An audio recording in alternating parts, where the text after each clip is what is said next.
अस्सलाम वालेकुम, मैं हूं मरियम नवाज़ और आज के व्लॉग के असल टॉपिक पर जाने से पहले पिछले साल इसी अरसे के कुछ रिमार्क्स आपके सामने रखती हूं और उसके बाद उस टॉपिक पर आएंगे जो पिछले 2-3 दिन से मुसलसल ज़ेर बहस है। पिछले साल 15 मार्च 2023 को एक मुकदमे की समाअत करते हुए मौजूदा चीफ जस्टिस कादी फैदी साहब, जो उस वक्त चीफ जस्टिस नहीं थे बल्कि सीनियर प्यूनी जज थे, उन्होंने रिमार्क्स देते हुए ये कहा था कि कोई मीडिया की आज़ादी को कैसे दबा सकता है। और ये रिमार्क्स उन्होंने इस कंटेक्स्ट में दिए थे कि उस वक्त यानी मार्च के पहले हफ्ते में पेमरा ने जजेस के, आला अदलिया के जजेस के कंडक्ट से मुतालिक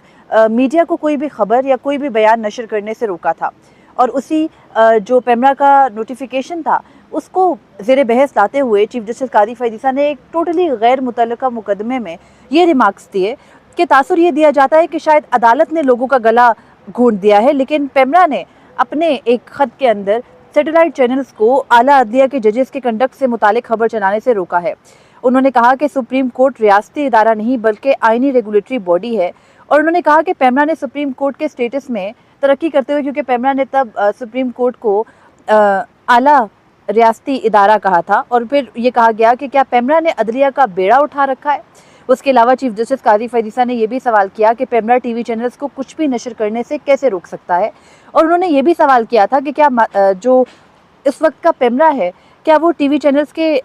लाइसेंसों से अपनी कमाई नहीं करता? क्या पेमरा का कंडक्ट ये नहीं होना चाहिए कि वो मीडिया पर चलने वाले मवाद को रेगुलेट करे, ना कि उस पर पाबंदी लगाए? और उसके बाद चीफ जस्टिस कादी फैदी साहब ने इसी मुकदमे के हुक्मनामे के अंदर भी तकरीबन 3 से 4 सफ़ों पर पेमरा के कंडक्ट से मुतालिक ही बात की थी। ये मुकदमा था हाफ़िज़ कुरान को इजाफी नंबर देने से मुतालिक, जिस मुकदमे के बाद भी काफ़ी कंट्रोवर्सी आई थी। चीफ जस्टिस कादी फैदी साहब ने खुद नोटिस पर पाबंदी लगाई थी और उसके बाद उसी रोज़ 6 रुकनी बेंच बिठाकर उनका ये फैसला ख़त्म किया गया था। तो इस फैसले के अंदर चीफ जस्टिस ने पेमरा के कंडक्ट से मुतालिक ये कहा था कि लोगों की आवाज़ों को नहीं दबाया जा सकता। फिर उन्होंने ये भी कहा था कि अदलिया से मुतालिक कुछ भी चलाने से रोक कर पेमरा जो आम आवाम का बुनियादी हक है, यानी राइट टू इन्फॉर्मेशन है, फिर आर्टिकल 1919A का हवाला देते हुए उन्होंने कहा था कि इसकी खिलाफ वर्जी है। फिर इसी हुक्मनामे में चीफ जस्टिस कादी फैदी साहब ने यह भी कहा था कि जो पेमरा के चेयरमैन हैं वो कोई फैसला या कोई नोटिफिकेशन खुद से नहीं कर सकते, बल्कि पेमरा के नोटिफिकेशंस के अंदर कहीं वाज़ेह नहीं होता कि किस तरह से पेमरा अपने तरीक़ेकार को चला रहा है। और फिर तब उन्होंने ये भी कहा था कि अदालतों के ऊपर अवामी एतमाद बहाल करने का तरीका यही हो सकता है कि अदालतें अवाम का एतमाद कमाएं, ना कि आप किसी जो अवाम है उससे ये मुतालबा करें कि हमारे ऊपर एतमाद करो। ये तमाम तर बातें उन्होंने की थी। और ये भी कहा था कि लोगों के ऊपर या किसी के राइट टू इन्फॉर्मेशन के ऊपर पाबंदी लगाना या फिर जो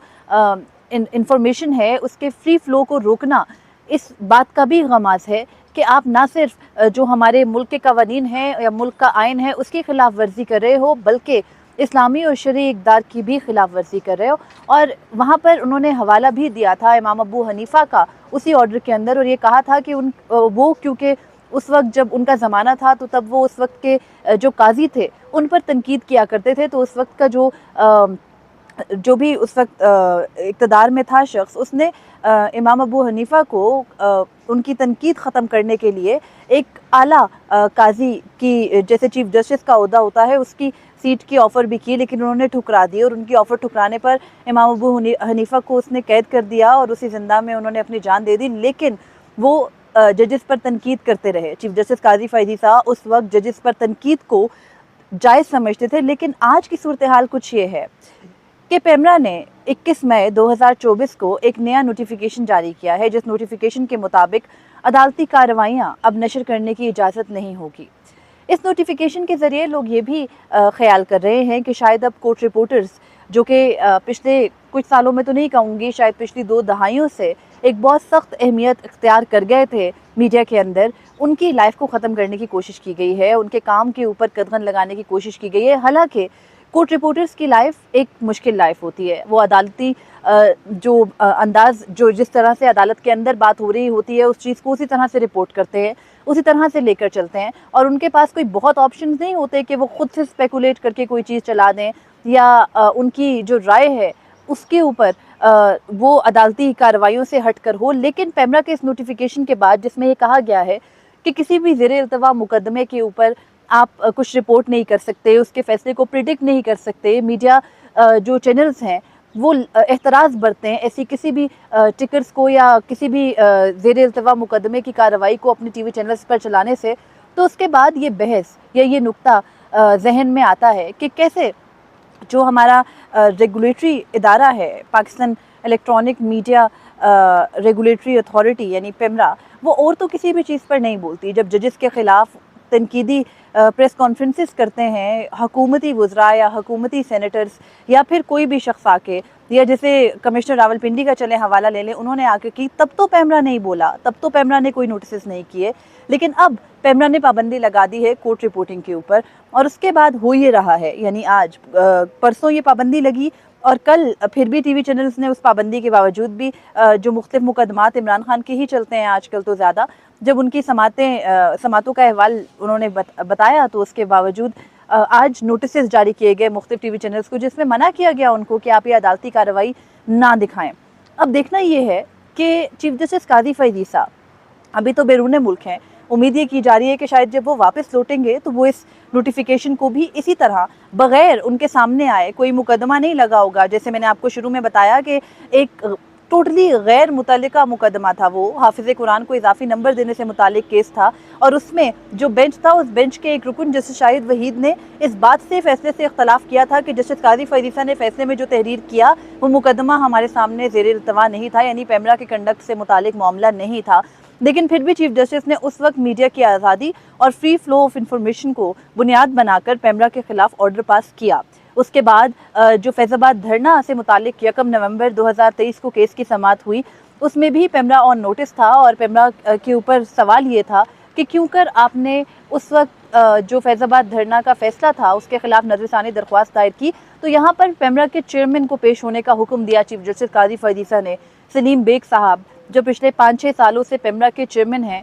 वो आए, वो पेश हुए, और उन्होंने आकर जो नज़रसानी दरख्वास्त थी, जब वो उसका डिफेंस नहीं दे सके, तो चीफ जस्टिस काजी फैज़ ईसा ने बड़े वाज़ेह अल्फाज में ये कहा था कि पेमरा वो करता है जो हुक्म उनको ऊपर से आता है, पेमरा को कोई और चला रहा है। और फिर सलीम बेग साहब की तनख्वाह, उनकी मराआत, उनके कंडक्ट, उनके तरीक़ेकार, हर चीज़ को बुनियाद बना के चीफ जस्टिस काजी फैज़ ईसा ने उनसे सवालात किए थे, और ये कहा था कि आप अवामी पैसे पर यहाँ बैठे हैं, आपको अवामी ओहदा दिया गया है, उसका पास रखें। और फिर उनसे मुख्तलिफ सवालात किए गए, उनसे पूछा गया कि क्या आपके ऊपर दबाव होता है या नहीं, जिसके वो डिनाई करते रहे, लेकिन चीफ जस्टिस काजी फैज़ ईसा बज़िद थे कि आपके ऊपर दबाव होता है। और उसके अलावा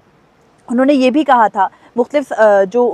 उस वक्त की कार्रवाई चल रही थी उसमें बार बार सलीम बेग को कि क्या आपका ज़मीर मलामत नहीं कर रहा। उनको ये भी कहा कि जिस उम्र में, उनसे पूछा कि आपकी उम्र कितनी है, तो उन्होंने बताया सलीम बेग साहब ने कि मैं 63 ईयर्स का हूँ। तो चीफ जस्टिस काजी फैज़ ईसा ने 1 नवंबर 2023 की समाअत में ये कहा था कि जिस उम्र में आप हैं या जिस उम्र में मैं हूँ, इसमें इंसान के पास ज़्यादा वक्त नहीं होता, और इसलिए हमें मोहतात रहना चाहिए, अपने अल्लाह से हमें माफ़ी मांगनी चाहिए, तौबा पढ़नी चाहिए। इस तरह की बातें भी हुई थी, और एक रेगुलेटरी बॉडी का सरबरा आपके सामने खड़ा था, और उसकी जिस तरह से आम अल्फाज में ये कहना चाहिए कि मिट्टी पलीद की गई, वो हम सब ने देखी, और वो रिपोर्ट भी हुई थी, क्योंकि उस वक्त तो वो लाइव चल रहा था, और जिस भी तरह से खैर ये केस हो रहा था। अब तो पेमरा ने पाबंदी लगा दी है, तो इस तमाम तर तनाजुर में अब उम्मीद ये की जा रही है कि जब चीफ जस्टिस काजी फैज़ ईसा बैरून मुल्क से लौटेंगे, सुप्रीम कोर्ट ऑफ पाकिस्तान में किसी भी मुकदमे की समाअत करेंगे, तो उस मुकदमे में जो पहली चीज़ वो उठाएंगे वो ये पेमरा का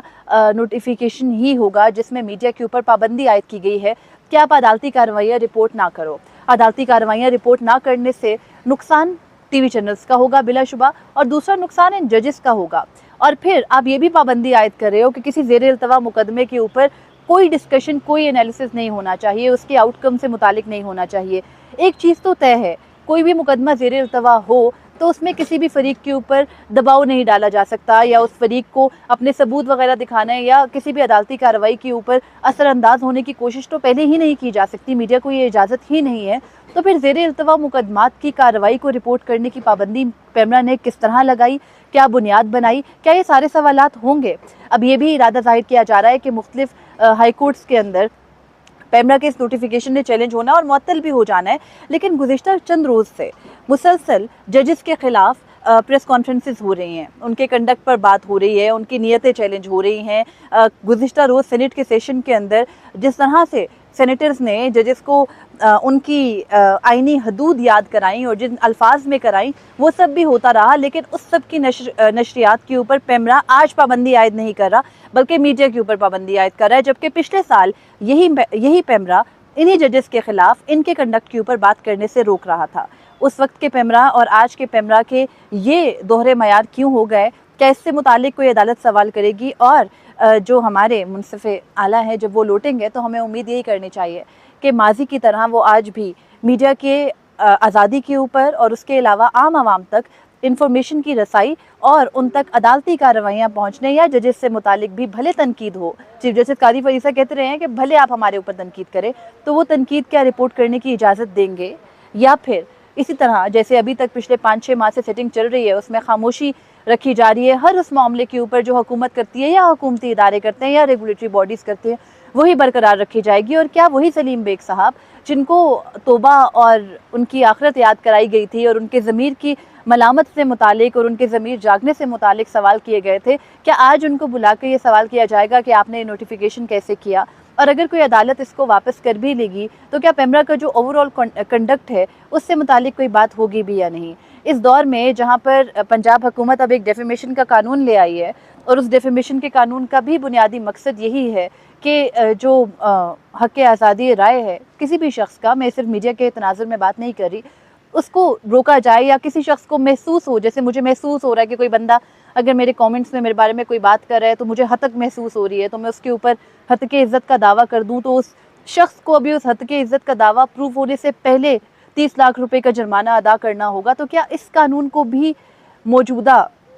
क्योंकि हमारे जो अदलिया के सरबराह हैं वो हैं जो माजी में इन तमाम तर चीज़ों को के ऊपर सवालात उठाते रहे, इनको पाबंदी कहते रहे, पाकिस्तान को आगे बढ़ने और इंफॉर्मेशन के ऊपर पाबंदी ना लगाने का कहते रहे, क्या वो इन सब डिफेमेशन के लॉज या फिर पैमरा के नोटिस हों उन पर कोई नोटिस लेंगे या नहीं लेंगे? ये आइंदा दिनों में वाज़े हो जाएगा। और अगर नहीं लेंगे तो इससे एक चीज़ पे बिल्कुल ही मोहर सब्त हो जाएगी कि मौजूदा अदलिया के सरबराह की बात कर रही हूँ और उसके अलावा जो भी हमारी हुकूमत है, एग्जेक्टिव है, वो सब के सब सेम पेज पर हैं और उनका कोई इरादा नहीं है आवाम की उठने वाली आवाज़ों और तनकीद को बर्दाश्त करने का। मुझे इजाज़त दीजिए। अल्लाह हाफ़िज़।